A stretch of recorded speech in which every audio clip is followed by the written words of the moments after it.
Hadirin dan hadirat rahimakumullah, kita teruskan dengan takbiratul ihram. Hadirin dan hadirat, takbir dalam salat ada dua. Takbir dalam salat ada dua. Takbiratul ihram dan yang kedua takbiratul intiqal. Tolong ulangi, takbiratul ihram, takbiratul intiqal. Takbiratul ihram maknanya takbir yang mengharamkan. Takbir intiqal yaitu takbir perpindahan. Intiqal movement, berpindah. Takbiratul ihram yaitu takbir pertama kali kita memulai salat. Allahu Akbar. Itu takbiratul. Wa amma bi ni'mati rabbika fahaddits. Allahu Akbar. Allah Akbar juga. Betul tak itu perpindahan dari berdiri ke ruku? Itu namanya takbiratul intiqal. Intiqal maknanya perpindahan. Sami Allahu liman hamidah, Allahu Akbar untuk sujud. Kemudian dari sujud duduk antara sujud, Allahu Akbar, Allahu Akbar, Allahu Akbar. Semua selain takbiratul ihram namanya takbiratul intiqal. Takbir ada berapa macam? Dua. Pertama, takbiratul ihram. Apa makna takbiratul ihram? Takbir yang mengharamkan. Mengapa namanya takbir yang mengharamkan?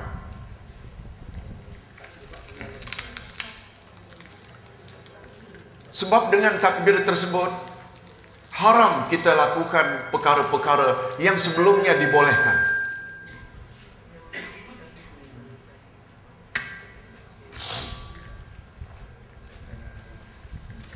Umpamanya habis salat tarawih 2 rakaat, 4 rakaat, serak-serak, lalu minum. Contoh saja ni, bismillah. Kemudian Allahu Akbar. Besok masih serak lagi. Haram ambil ini, minum balik. Sebelum takbir tadi kan boleh. Sudah takbir haram. Itu maknanya takbir yang mengharamkan. Takbir yang mengharamkan yang sebelumnya dibolehkan. Betul tak imam sebelum takbiratul ihram menoleh ke belakang, melihat lurus tak lurus. Kemudian setelah dia takbir haram, haram dia menoleh lagi ke belakang. Luruskan lagi. Itu masih bengkok. Bergerak banyak. Semuanya tak boleh. Ustaz nak memahami dulu maknanya. Takbir yang mengharamkan. Dan Rasulullah sallallahu alaihi wasallam ada sebut. Tolong ikuti. Miftahus salah at-tahur wa tahrimuhat takbir wa tahliluhat taslim. Kunci salat adalah bersuci, iaitu uduk. Miftah ini kunci boleh, pembukaan juga boleh. Pembukaan salat atau kunci salat adalah bersuci, iaitu uduk. Yang mengharamkannya adalah takbir. Yang mengharamkannya adalah takbir. Itu maksudnya takbiratul ihram. Dan yang menghalalkannya adalah taslim. Maknanya setelah tadi masih serak lagi, Assalamualaikum warahmatullahi wabarakatuh, bolehlah capai balik. Bolehlah capai balik, minum balik. Itu makna yang menghalalkannya, salam. Hadirin dan hadirat, apa dia definisi salat? Salat adalah ucapan atau perbuatan yang diawali dengan, coba lihat muka surat 38. Muka surat 38.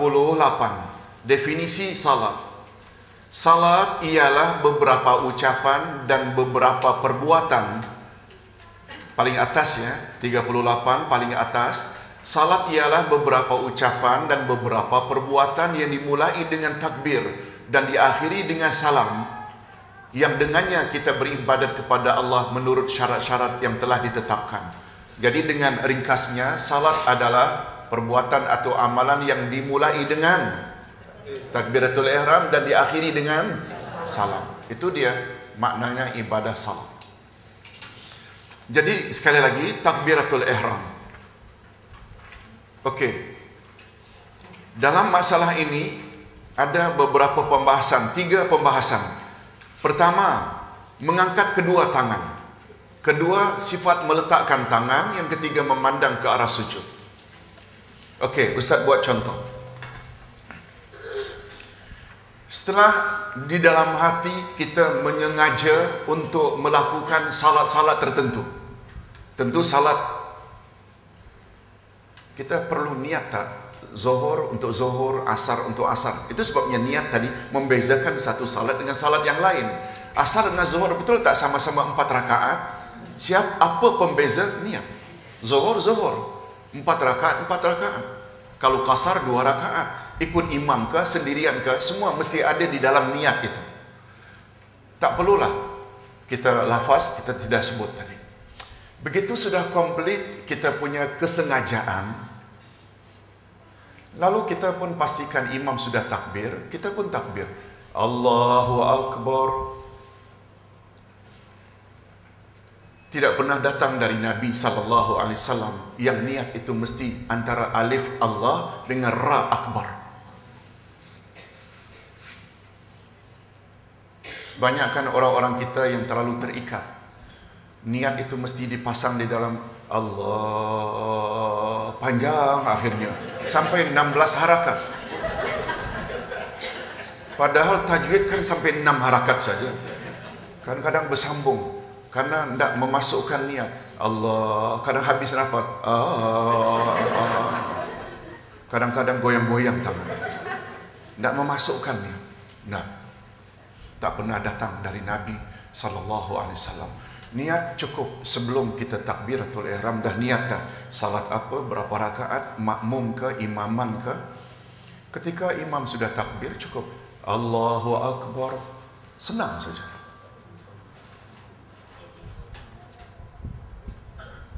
Ustaz pernah tanya Profesor Atuh namanya, yang mengajar kami fiqh di Riyadh, orang Mesir.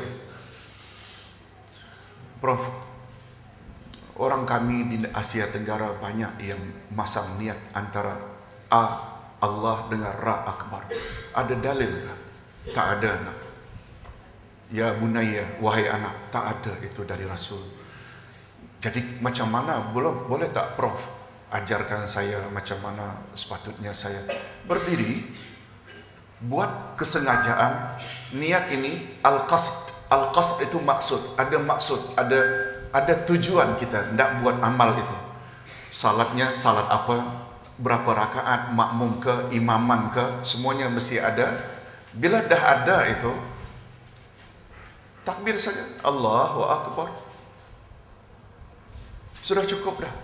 Dan Ustaz yakin dengan apa yang Prof yang banyak mengarang kitab ni, Profesor Atuh itu terkenal dari Mesir, yang dipinjam untuk mengajar fiqh di Rasad Aulia, di Ma'al Ali lil Qadha, di perguruan kehakiman, perguruan tinggi ilmu kehakiman Al-Qadha. Hadirin dan hadirat rahimakumullah. Okey.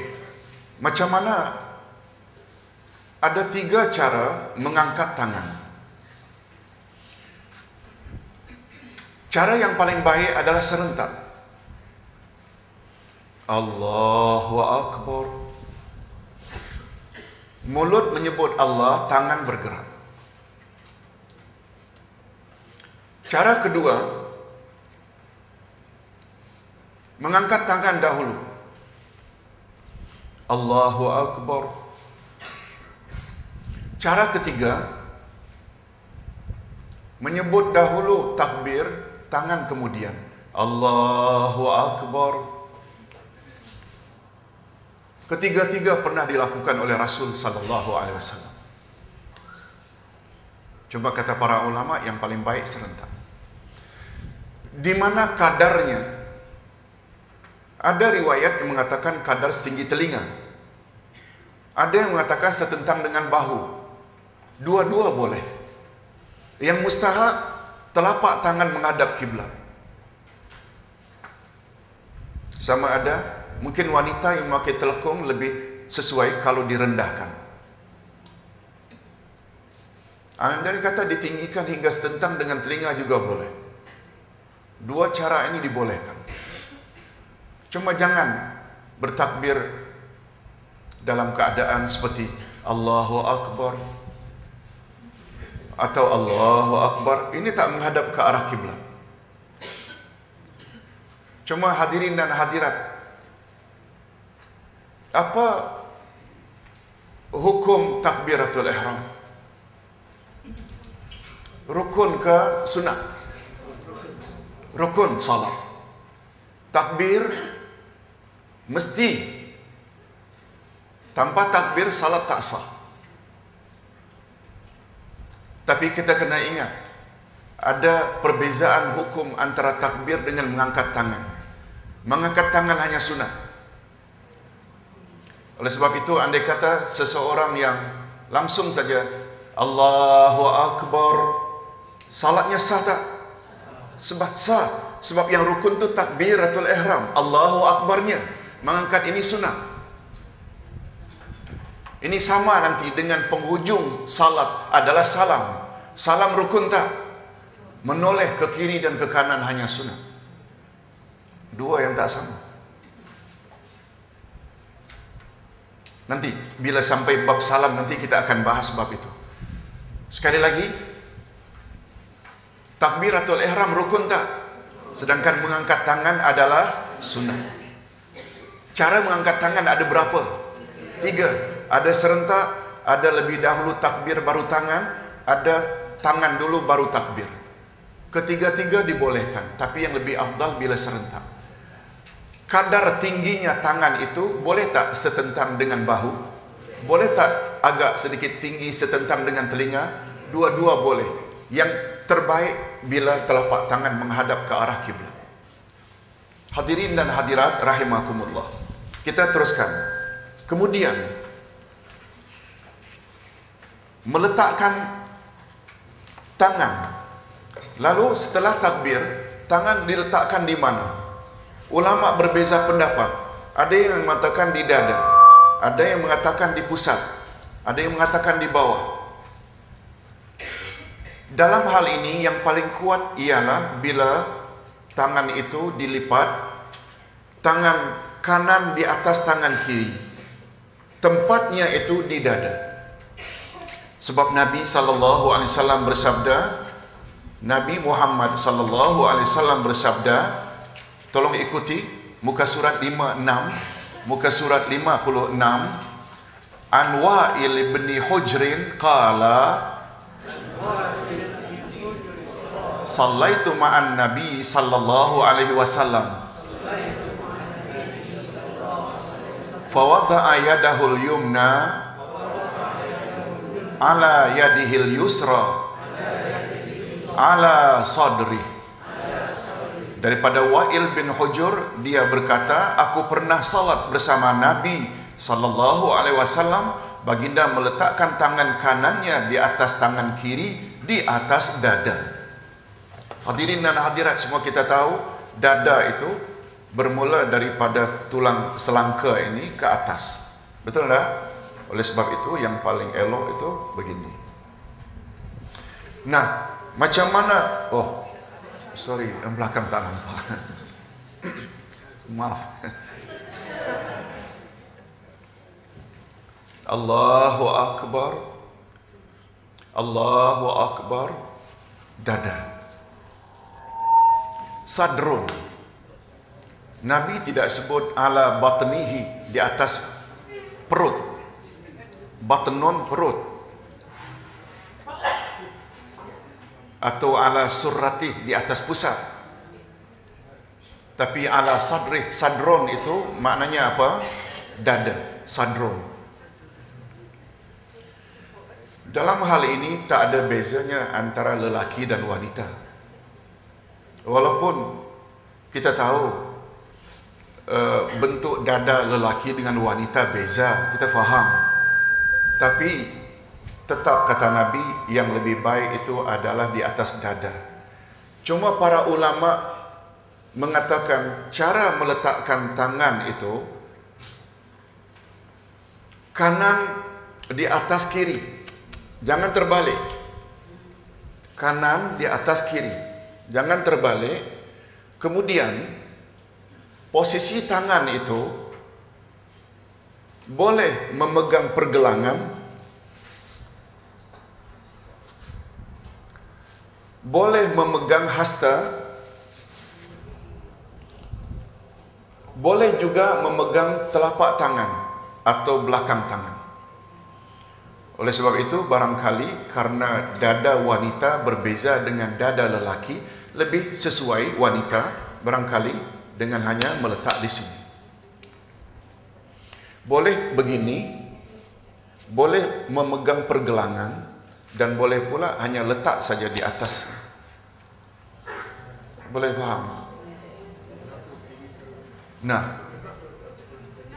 Ustaz, bukankah di sini? Nah, ini orang tarikat.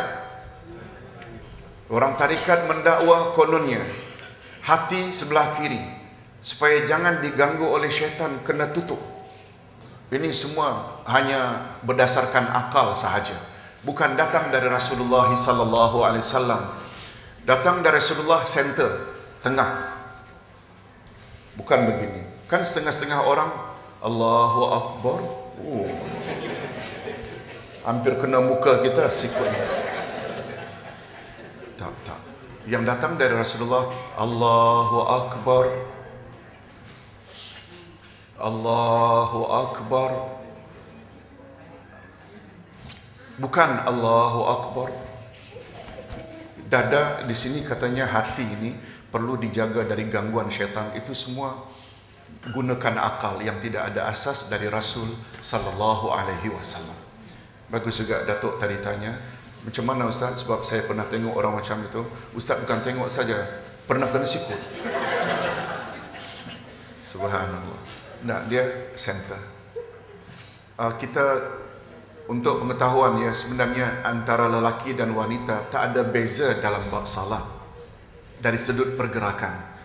Cuma kata Imam Abu Hanifah, kita bergeraklah sesuai dengan fitrah masing-masing. Fitrah lelaki berbeza dengan wanita. Islam raikan itu.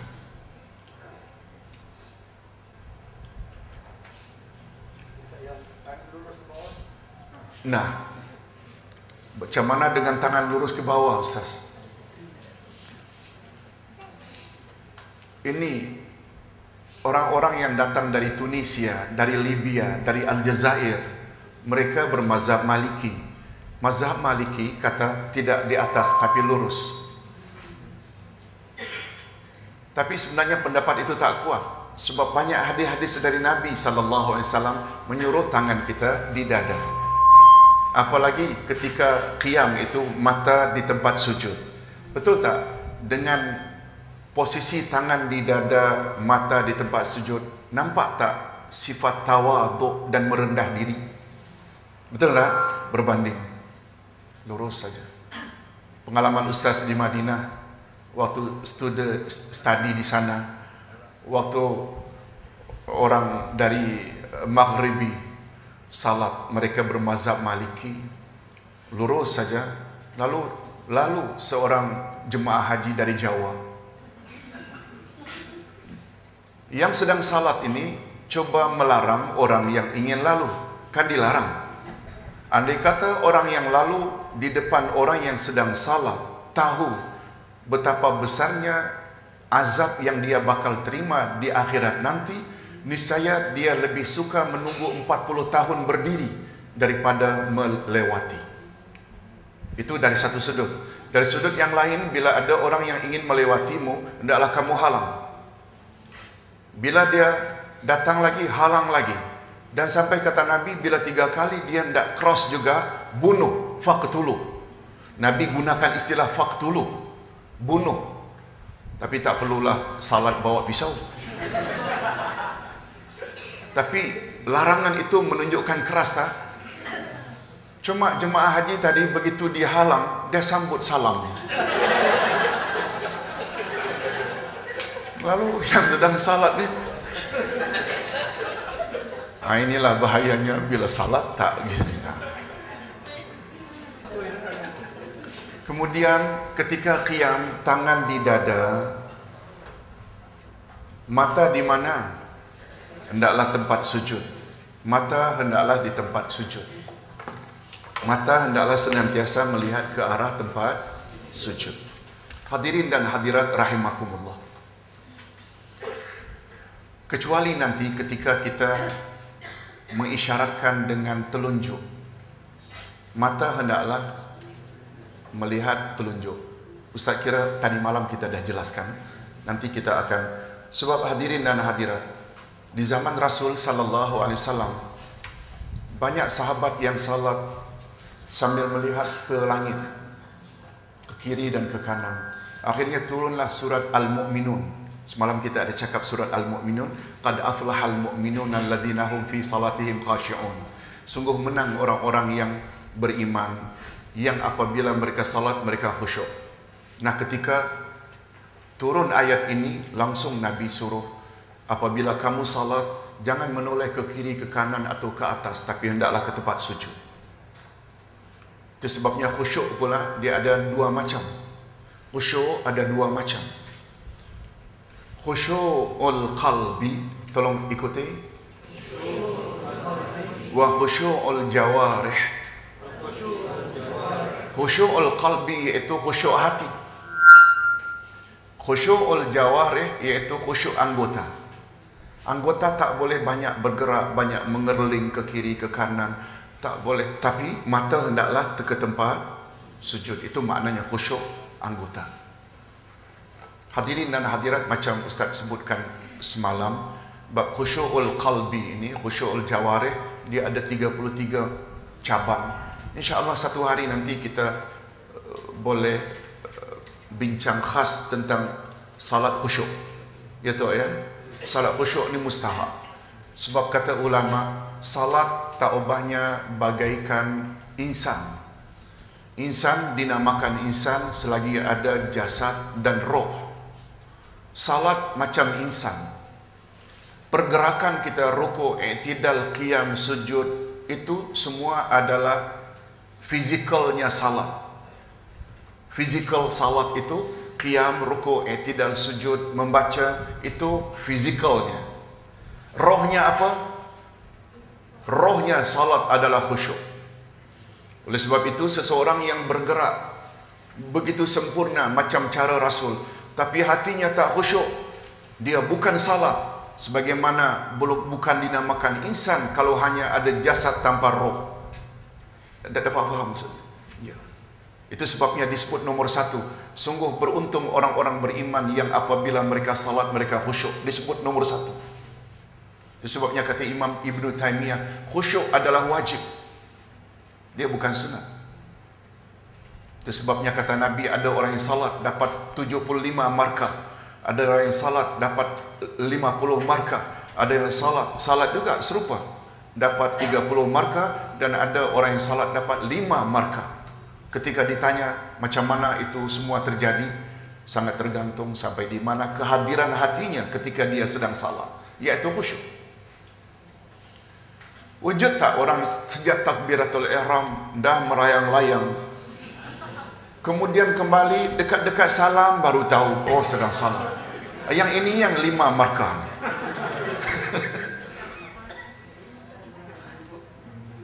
Macam mana tak dapat khusyuk? Nanti kita akan bahas. Pejam mata tak digalakkan dalam salat. Ya, tidak digalakkan. Yang Nabi suruh itu memandang ke arah. Jangankan memejamkan mata. Kita salat di dalam Masjidil Haram, nampak Kaabah. Betul tak melihat Kaabah itu ibadat? Namun tidak lebih utama melihat tempat sujud berbanding melihat Kaabah.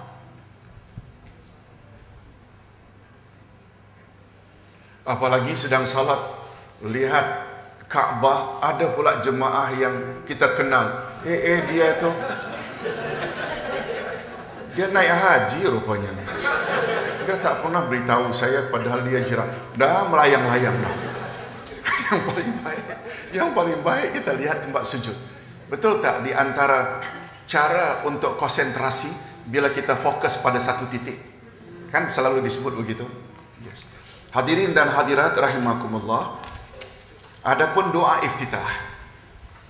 Doa iftitah maknanya pembukaan. Untuk pengetahuan hadirin dan hadirat, doa iftitah ini ada berbagai-bagai. Dia bukan hanya wajah tu wajhiyah.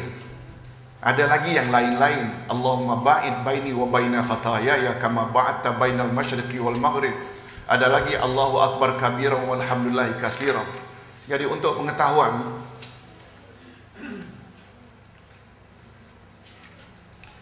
bila kita salat, sebenarnya kita tidak dituntut mesti seragam. Menghadap kiblat memang seragamlah. Rukuk mesti seragamlah.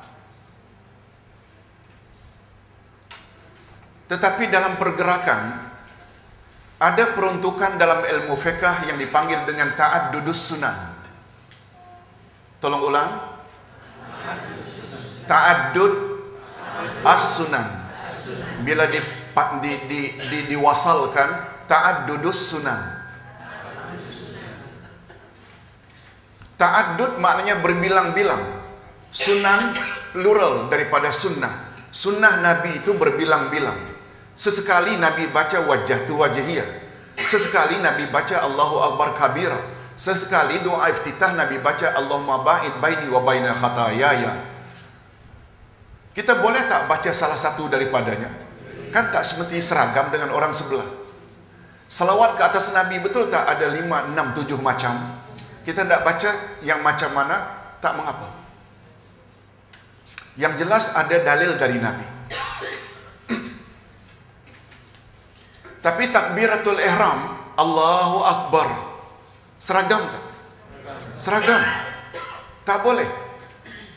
Kita gunakan istilah lain walaupun maknanya lebih kurang sama. Allahu A'zam, azim. Allah Maha Agung, lebih kurang dengan Allahu Akbar. Tak sah. Dia mesti takbiratul ihram Allahu Akbar. Dan tak boleh digunakan bahasa lain. Bahasa lain macam-macam selengnya. Allah Maha Gede, kata Jawa. Allah Maha Gadang, kata Padang. Allah Maha Besar, barangkali orang Perak. Tak boleh, tak boleh. Dia Allahu Akbar serentak, maknanya seragam. Dan ada tak beberapa amalan yang tidak seragam, yang dipanggil ta'addudus? Jangan salah sebut. Ta'addudus zaujat, poligami. Ta'addud berbilang-bilang zaujat, isteri-isteri. Ta'addudus zaujat. Ta'addudus sunan maknanya apa? Berbilang-bilang sunnah Nabi. Kita tidak pilih yang mana satu, boleh tak? Nah, nanti ketika turun dari rukuk, ketika turun dari i'tidal, Nabi dahulukan tangan, Nabi dahulukan kaki, lutut. Itu berbilang-bilang. Kita buatlah sesuai dengan keselesaan kita. Ada orang yang sakit lutut, dia barangkali terpaksa tangan dahulu daripada meletak lutut, rasa sakit. Betul tak? Lebih baik kita bertolak ansur dalam hal ini. Jangan kata, oh itu tidak sunnah, itu tidak sunnah. No, tak timbul. Karena yang mendakwa ini, dia tak tahu ada peruntukan bahawa yang dipanggil dengan apa tadi? Ta'addudus sunan. Sekali lagi, ta'addudus sunan. Berbilang-bilang sunnah Nabi. Begitu juga cara duduk nanti. Hadirin dan hadirat rahimakumullah. Kita teruskan dengan bacaan isti'azah. Isti'azah maknanya bacaan a'udzubillahi minasyaitanirrajim. Ustaz kira Ustaz dah sebut malam tadi, apabila kamu akan membaca Al-Quran, hendaklah kamu baca a'udzubillahi minasyaitanirrajim.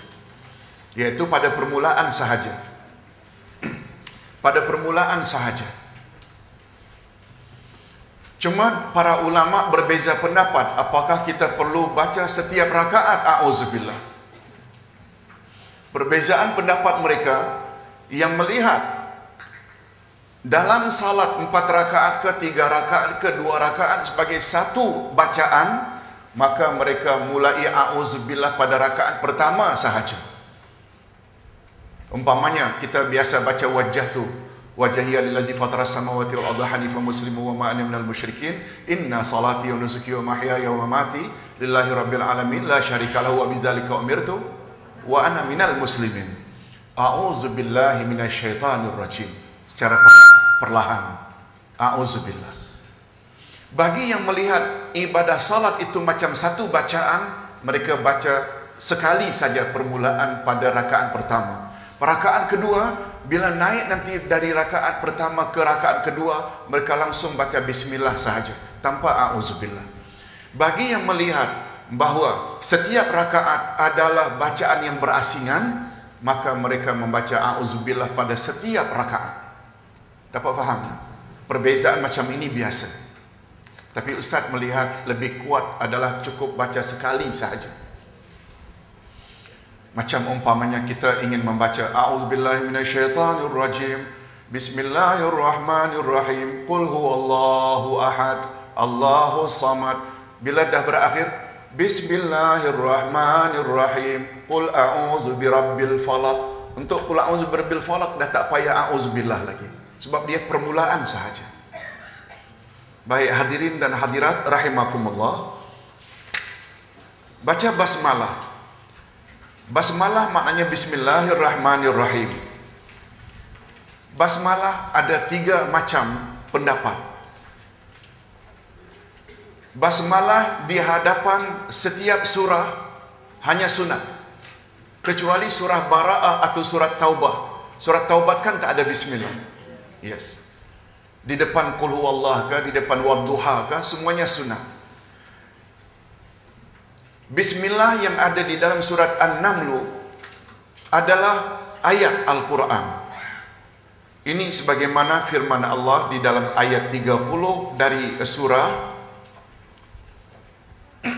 An-Naml. Surah 27 ayat 30, tolong ikuti. Innahu min Sulaiman wa innahu bismillahirrahmanirrahim.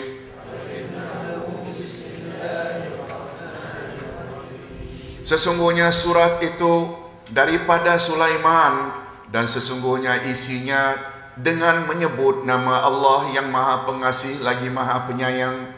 Dalam Quran diceritakan Nabi Sulaiman kirim surat melalui burung hudhud untuk disampaikan kepada Ratu Bilqis, yaitu Ratu Kerajaan Negeri Sabah.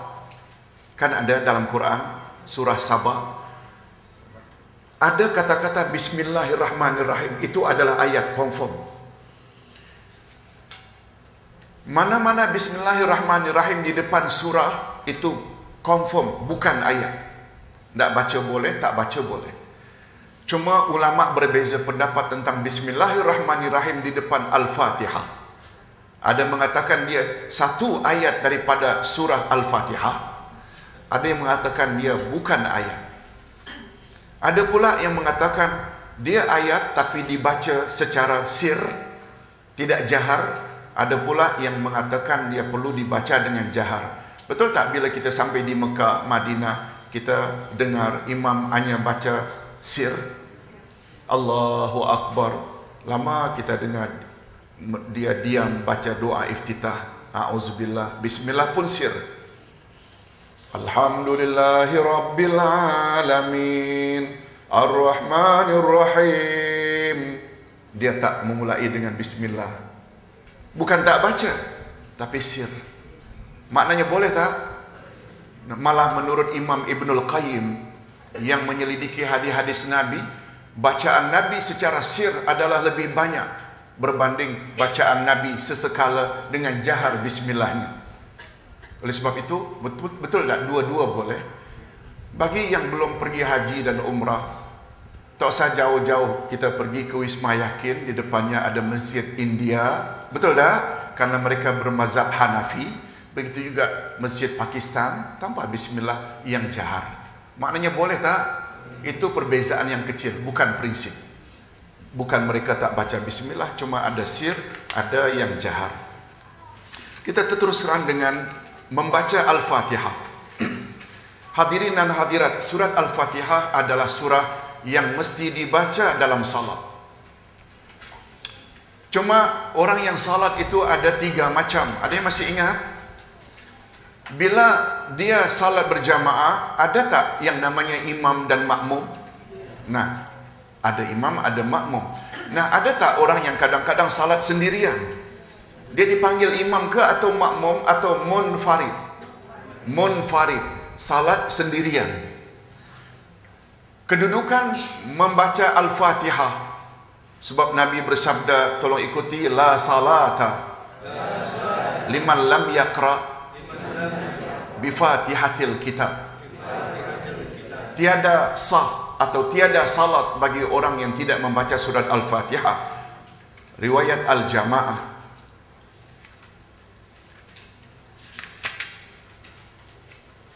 Dan hadis yang lain pula riwayat Imam Bukhari. Tolong ikuti, man shalla salatan lam yaqra fiha bi ummil kitab wa fi riwayatin bi fatihatil kitab fahiya khidaj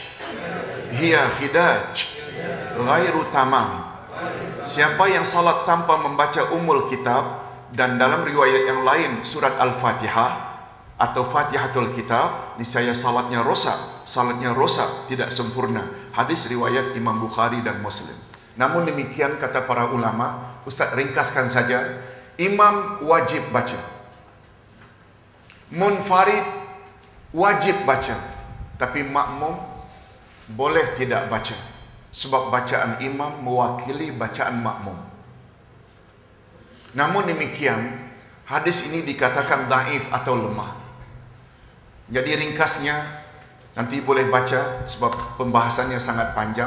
Begini, pada satu hari Rasulullah SAW merasa terganggu karena beliau baca, orang belakang juga baca.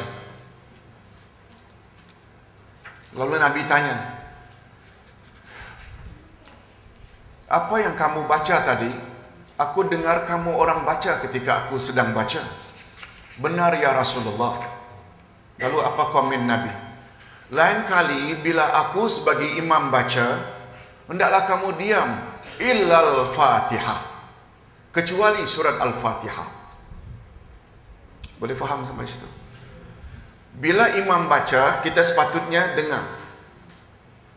Sebab ada ayat Quran menyebut, fa idza quri'al Quran fastami'u lahu wa ansitu la'allakum turhamun.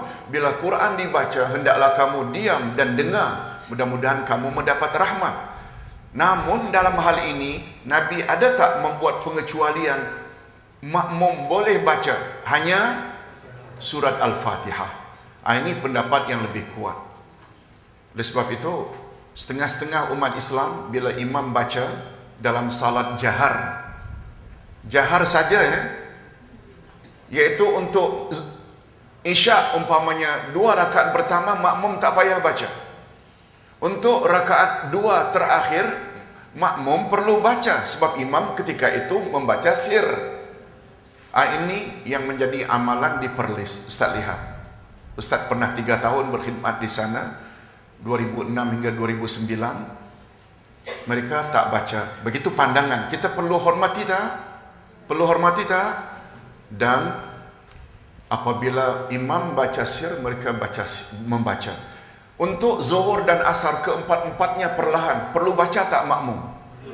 Hanya ketika imam membaca jahar sahaja, tak perlu baca. Ini ada pandangan, tetapi dengan adanya pengecualian dari Rasul sallallahu alaihi wasallam, kamu jangan baca bila aku baca kecuali Al-Fatihah. Maknanya, bagus tak kita baca? Nah, termasuk Mufti Arab Saudi, Allahyarham Syekh bin Baz, berpendapat bagus dibaca Al-Fatihah walau sebagai makmum. Sebab ada pengecualian dari Rasul sallallahu alaihi wasallam. Baik. Berhenti sejenak sesudah Al-Fatihah. Sebenarnya hadirin dan hadirat, ada beberapa sabta latifah iaitu berhenti sejenak atau diam sejenak. Bagus sekali, iaitu antara takbiratul ihram dan setelah membaca Al-Fatihah dan setelah membaca semua bacaan dalam salat. Allahu Akbar, takbiratul ihram, kita disuruh berhenti sejenak, baru kita sambung dengan doa iftitah. Atau setelah doa iftitah, berhenti sejenak, baru kita baca Al-Fatihah. Setelah Al-Fatihah juga berhenti sejenak, baru baca surah. Setelah baca surah, kita juga bagus berhenti sejenak, baru kita rukuk. Wa amma bi ni'mati rabbika fahaddits. Berhenti sejenak. Allahu Akbar, itu maksudnya. Jangan langsung wa amma bi ni'mati rabbika fahaddits Allahu Akbar. Nah, kurang baik. Ada beberapa tempat kita disuruh saktah latifah, iaitu berhenti sejenak atau diam sejenak. Nah, perkara ini tidak begitu banyak pembahasannya. Bacaan sesudah Al-Fatihah, Nabi SAW galakkan kita membaca surah setelah Al-Fatihah atau ayat pada semua salat, tak kira wajib atau sunat. Cuma bila bilangan rakaat melebihi 2 rakaat, rakaat ketiga atau rakaat ketiga dan keempat, tak payah baca surah. Betul tak? Itu menjadi amalan kita. Itu tak jadi masalah. Hadirin dan hadirat rahimakumullah. Takbiratul intiqal. Takbiratul intiqal, tadi Ustaz dah sebut, takbir dalam salat ada berapa macam? 2. Pertama, takbiratul ihram. Apa maknanya? Takbir yang mengharamkan. Di mana letaknya takbir itu? Permulaan salat. Takbir yang kedua, takbiratul intiqal, maknanya takbir perpindahan dari qiyam ke rukuk, dari i'tidal ke sujud, dari sujud ke duduk antara 2 sujud dan seterusnya. Rukuk. Hadirin dan hadirat, rukuk semua kita tahu bacaan amin. Okey. Intiqal. Okey, sebelum itu kita tadi terlupa sedikit, tapi ini sangat penting, iaitu membaca amin begitu selesai salat, begitu selesai bacaan Al-Fatihah. Pendapat yang betul dan kuat adalah bila imam membaca waladdallin, hendaklah kita membaca amin. Sama ada salat sendirian atau salat berjamaah, amin hendaklah dibaca dengan kuat jika bacaan itu jahar dan perlahan bila perlahan. Ustaz pernah berada di Mumbai beberapa hari, transit waktu itu akan pergi ke Madinah tahun 72. Berdekatan dengan hotel ada masjid, Ustaz pun salat maghrib. Ketika imam membaca waladdallin, Ustaz dah siap-siap untuk amin ni. Untung Ustaz tak terlepas. Rupanya mereka tak baca kuat amin. Senyap saja. Kalau tak memang Ustaz sorang-sorang. Ustaz sampai 72 Madinah. Selalu ulang alik Mekah Madinah. Amin. Begini, yang tidak ada amin wallahu alam mazhab yang mana, tapi Arab Saudi dia mazhab Hambali, Imam Ahmad Ibnu Hanbal. Imam Ahmad Ibnu Hanbal sama dengan pendapat Imam Asy-Syafi'i, amin hendaklah dikuatkan. Tak tahu, itu mungkin kes-kes tertentu wallahu alam.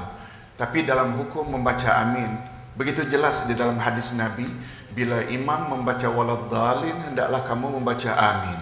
Dan amin pula ada 2 macam, boleh dipendekkan a-nya, amin, boleh bacaan A-nya dipanjangkan, amin. Dua-dua bacaan ini dibolehkan. Apa makna amin? Ya Allah, kabulkanlah doa kami. Sebab kita kan baru berdoa, ya Allah tunjuki kami jalan yang lurus, jalan yang orang-orang yang Engkau telah beri, bukan jalan orang yang Engkau murkai, bukan pula jalan orang yang sesat. Lalu kabulkanlah doa kami ya Allah. Itu makna amin. Tapi ingat hadirin dan hadirat, kata para ulama, amin hanya disunatkan hanya bila Al-Fatihah dibaca dalam salat. Tapi bila tujuan untuk rawatan, umpamanya baca surah Al-Fatihah pada air atau pada pesakit, tak ada amin. Tak ada amin. Umpamanya, pernah tak sahabat merawat pesakit dengan hanya membaca Al-Fatihah? Pernah? Begitu balik, karena dia dapat hadiah kambing, dia ragu-ragu, boleh tak merawat pesakit dengan Al-Fatihah? Halal tak makan pemberian orang yang kita rawat? Begitu ditanya, ya Rasulullah, saya pergi ke padang pasir, lalu ketua mereka sakit, lalu diminta jasa baik saya merawat. Saya pun baca surat Al-Fatihah dan dengan izin Allah sembuh, ya Rasulullah. Sebagai penghargai, mereka beri saya beberapa ekor kambing. Apa hukumnya, ya Rasulullah, merawat dengan Al-Fatihah, kemudian kita terima pula hadiah daripada pesakit? Nabi hanya jawab, sayang betul aku tidak ikut kamu. Kalau tidak aku juga dapat bahagian kambing. Nabi tak sentuh-sentuh tentang boleh tak membaca Al-Fatihah, boleh tak menerima habuan, memberi makna, itu semua boleh. Sebab ada kaedah haram ke atas Nabi mendiamkan diri ketika dihajatkan. Betul tak orang tadi tanya berhajat dapatkan fatwa? Kalau tak boleh, Nabi mesti kata tak boleh. Sebab bila Nabi berdiam diri, itu dah termasuk sunnah. Sunnah Nabi kan ada namanya perbuatan, ada namanya ucapan, dan ada namanya takrir. Takrir itu, Nabi tengok sahabat buat, Nabi no comment. Itu dah jadi sunnah. Boleh faham?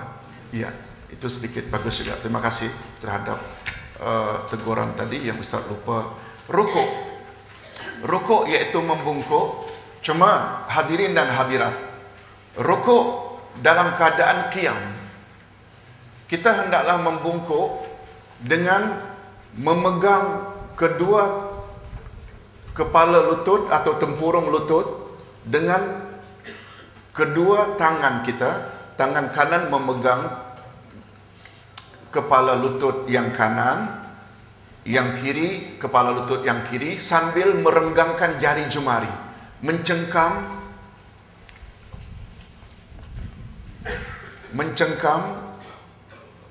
tempurung lutut dalam keadaan tangan yang lurus.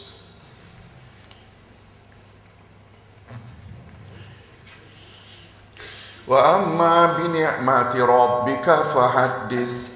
Allahu akbar.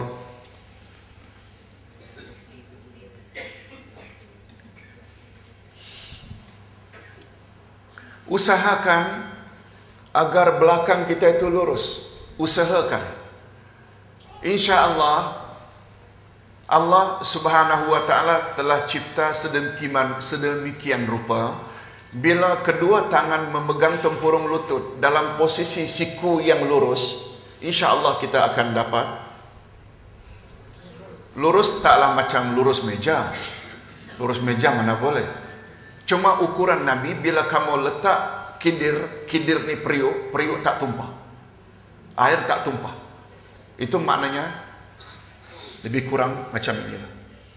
Tapi untuk membolehkan selain tangan memegang tempurung lutut dan siku diluruskan, mata hendaklah melihat tempat sujud. Jangan ke bawah, jangan pula mendongak. Bila ke bawah atau mendongak, dia akan terganggu lurusnya belakang. Boleh faham? Itu yang dimaksudkan dengan definisi rukuk. Apa yang kita patut baca dalam rukuk? Subhana rabbiyal azim. Subhana rabbiyal azim itu 3 kali. Umar bin Abdul Aziz, iaitu Khalifah Ar-Rashidin yang kelima.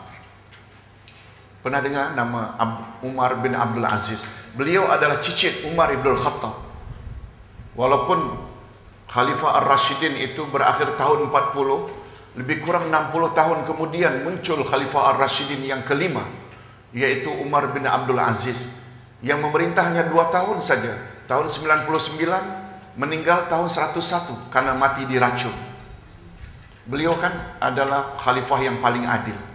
Macam dia punya noyang, yaitu Umar ibn Khattab radhiyallahu anhu.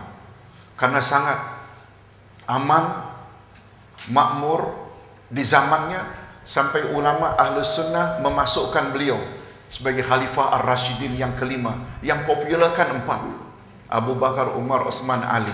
Setelah Ali, tidak layak dikatakan Khulafa Ar-Rashidin.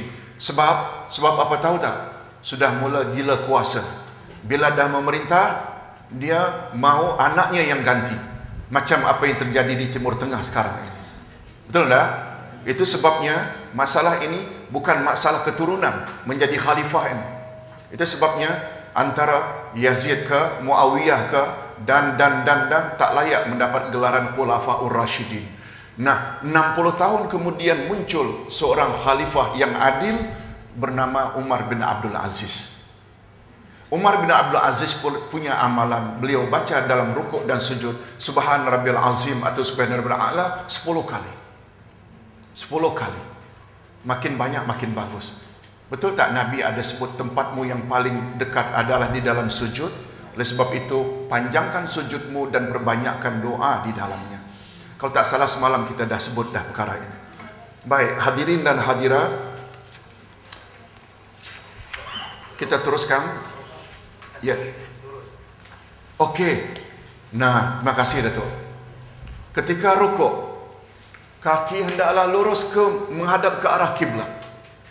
Ini pengalaman Ustaz tahun 73, baru setahun berada di Madinah.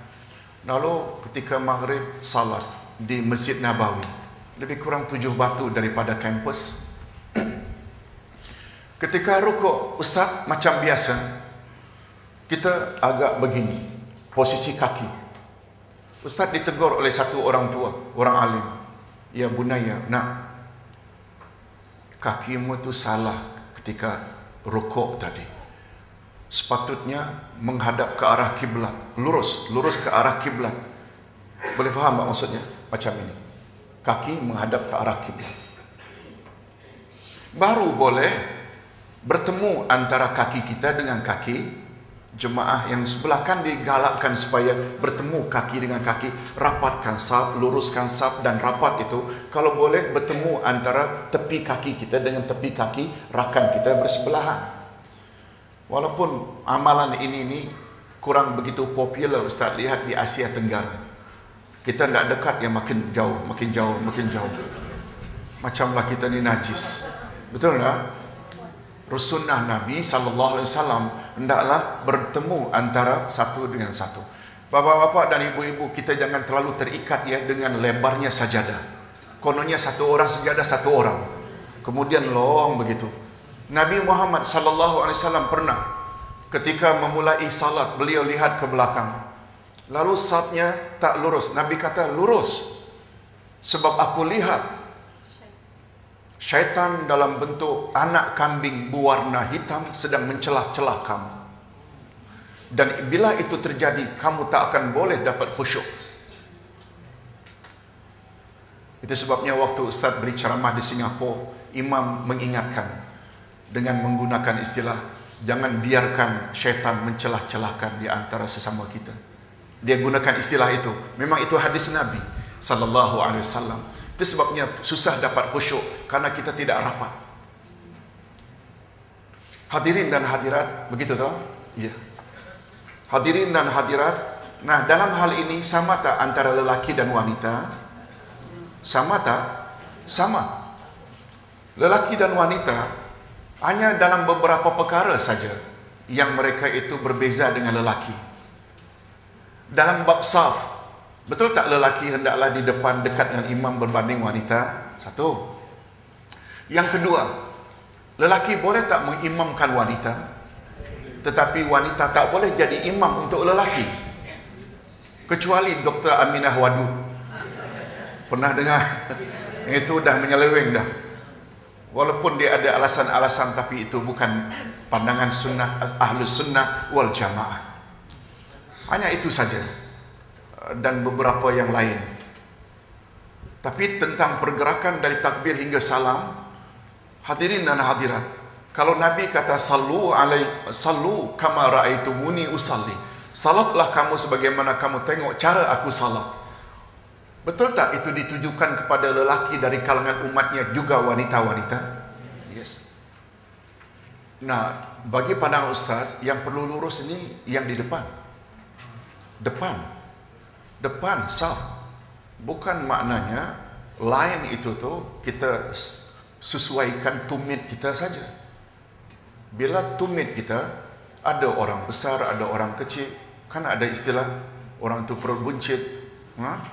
Ada dalam video, ada buncit, ada tak buncit. Jadi pertikaian. Hadirin dan hadirat, jadi ada orang besar, ada orang kecil. Yang jadi ukuran bagi ustaz adalah yang depan. Hendaknya line itu tuh, betul tak hari ini sudah jadi tren kita, mana-mana masjid ada buat line. Itu sebenarnya lebih menolong lagi. Bagi ustaz, bukanlah sebenarnya line itu untuk meluruskan tumit-tumit yang di belakang, tapi sebenarnya kaki yang di depan, supaya nampak lurus. Wallahu a'lam. Tapi Umar ibn Khattab radhiyallahu anhu, beliau lihat di depan, siapa yang ke depan itu dicambuk oleh Umar. Ustaz punya pandangan lurus tu biar di depan, bukan di belakang. Dalam hal ini, apakah Rasulullah sallallahu alaihi wasallam melihat lurus itu belakang ke depan, atau kita biarkanlah pembahasan ini? Tapi yang jelas bagi pandangan ustaz, perbezaan kaki manusia ini dia tidak begitu banyak sebenarnya. Betul tak? Dia tak begitu banyak. Saiznya 40, 38, 42, dia tak banyak sebenarnya sehingga menjadi bengkang-bengkok dari depan ke belakang ke, atau istilahnya 4, 5, 6 saiznya tak begitu menjadi masalah lah. Yang penting bukan saja lurus tapi juga rapat, ya, rapat. Kita tadi sedang membahas masalah rukuk.